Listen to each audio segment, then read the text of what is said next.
Hi students, this is going to be your Literary Devices video number 2. Please make sure to add these notes onto the notes that you started yesterday and already shared with me. So for your first word, we're going to do imagery. So imagery relates to your 5 senses, and it's the author's way of making the story seem more real. When appropriate, imagery makes it appear as though you are in the story, experiencing what the characters are experiencing. Now, a lot of times when students read a descriptive paragraph, they go, oh, there's imagery. But often, well, not all the time, when you read a very descriptive paragraph, is imagery actually being used? So you need to check. You need to make sure that the words actually appeal to one or more of the 5 senses, which include visual, auditory, kinesthetic, olfactory, and gustatory. So make sure that there are adjectives in there that appeal to these senses. So, for example, let's look at this sentence. I remembered the summers with lightning bugs and honeysuckle smells, the cold winters when the field would be brown and would crackle under my feet. So this sentence uses imagery. It uses honeysuckle smells. That appeals to smell. Cold, which appeals to feeling. Brown, which appeals to sight. And crackle, which is one, an onomatopoeia, if you remember your notes yesterday, but also imagery, because it's the feeling underneath the speaker's feet. So this is using sensory details. So now that we understand imagery, let's move on to metaphor and simile. These are paired because they're essentially the same exact device, except for the use of like or as. So remember that a simile is a comparison between two unlike things using the words like or as, and metaphor is a direct comparison between two unlike things, and it does not use like or as. So metaphors and similes work exactly the same way, they're just worded a little differently. So we're going to look at them together. So the purpose of a simile, and therefore also the purpose of a metaphor, is to explain, express emotion, and to make their writing more vivid and entertaining. So if you said, sweet as a honeybee, as hungry as a bear, stubborn as a mule, like a rolling stone, like a bird up in the sky, all of these similes, and if also they were metaphors, they would work to help the reader better understand what the author is writing about. So if you say, my dog is as smelly as a dirty sock, we suddenly can kind of tell a little better what this dog smells like. Dog doesn't smell like an ocean. A dog doesn't smell like moldy food. It smells like a dirty sock. And that helps us kind of distinguish specifically how the dog smells. And it's also really entertaining. So another example is, when he stalks his prey, he is a shadow. So this is a metaphor because it doesn't use like or as, but it's doing a very similar thing as the previous example. It's showing the reader just exactly how, I believe this is supposed to be a cat, stalks his prey. He does it like a shadow. That means he's very sneaky and stealthy and can barely be detected. So it creates a better, vivid understanding of exactly how the cat stalks his prey. So now let's move on to onomatopoeia. So onomatopoeia is a word that imitates the sound it represents. So splash, pop, bang. Now these are really straightforward examples, but some may not know that onomatopoeias can actually be words that aren't literally just sounds like moo and bang. It can be words like shrill, muttered, muttering, grumbling, and rumbling. And that's because rumbling sounds like what a rumble would sound like. Grumbling sounds like a grumble. So in The Pied Piper of Hamelin by Robert Browning, an ear 3 shrills notes the pipe uttered, and you heard as if an army muttered, and the muttering grew to a grumbling, and the grumbling grew to a mighty rumbling, and out of the houses the rats came tumbling. So the words in there that mimic the sounds that they represent are onomatopoeias.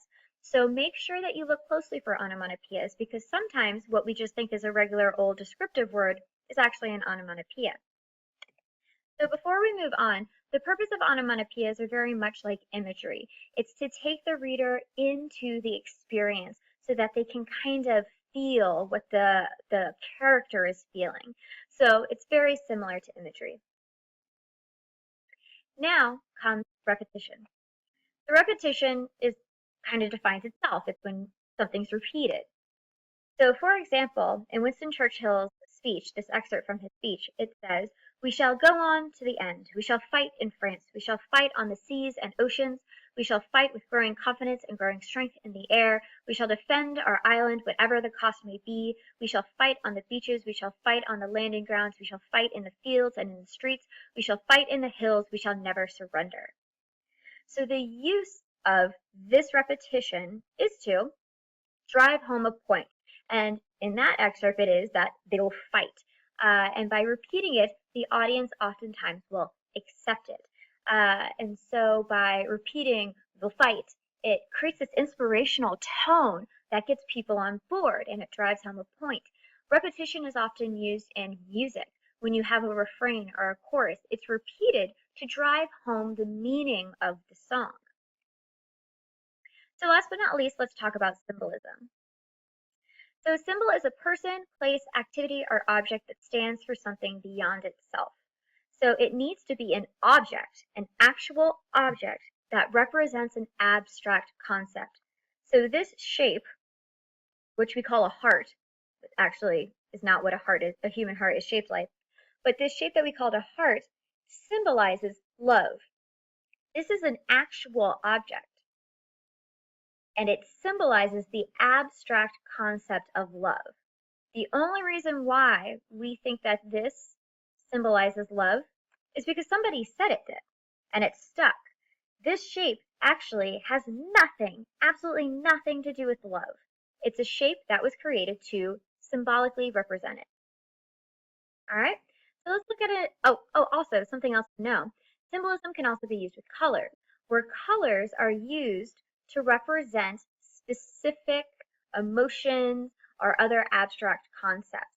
So for instance, this one is saying purple symbolizes sadness. I don't agree with that. I would say that probably blue symbolizes sadness. But what is interesting is that color symbolism differs between different cultures. An example is in the United States, during a wedding, brides often wear white, and that's because it symbolizes purity. And then also in the United States, red oftentimes symbolizes anger or passion. But interestingly, in Chinese culture, during weddings, the bride wears a red kimono, and that symbolizes purity and good luck within their culture. And so it's kind of the opposite. So know that symbols and color symbolism differs from culture to culture. So keep that in mind when you're reading, because if you're reading something written by a foreign author, the way that they use color symbolism could be very different from how you perceive color symbolism.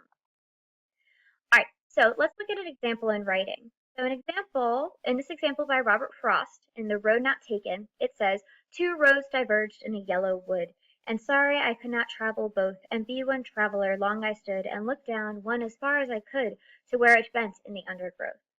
So here in this poem, which you might be familiar with, the two roads diverging symbolizes a choice that you need to make in your life, where you have two choices that you can make, and depending on the choice that you make, it's going to take you to a totally different future than the other choice might be. So it could be deciding what college you're going to go to. Which college you decide to go to will decide the people that you meet, the job that you have, where you live. It totally changes your life. So the two roads diverged symbolizes that kind of decision in a person's life. So it is an object, a tangible object that you could touch, and it symbolizes an abstract concept of choice, of important choices. So when you're looking at imagery, make sure it is an object that symbolizes an abstract concept. A lot of times students mix up symbolism with metaphors, but remember a metaphor is comparing two unlike objects. So in a metaphor, you're going to have two objects being compared. In symbolism, you're going to have an actual object being compared to an abstract concept. Now, what is the purpose of symbolism? There's a lot of different opinions on this, but this one, when I was looking on the internet, I agreed with the most. I thought it was really good. So Chris Bishton, I have no idea who he is, but he says, "It's a vital tool that allows the author to convey meaning and imagery. It adds power and the impact is greater when it's done well." Agreed. So symbolism isn't really something you have to use in writing. Honestly, most literary devices don't have to be used in writing. They're chosen so that they can add meaning and depth and interest to a writing.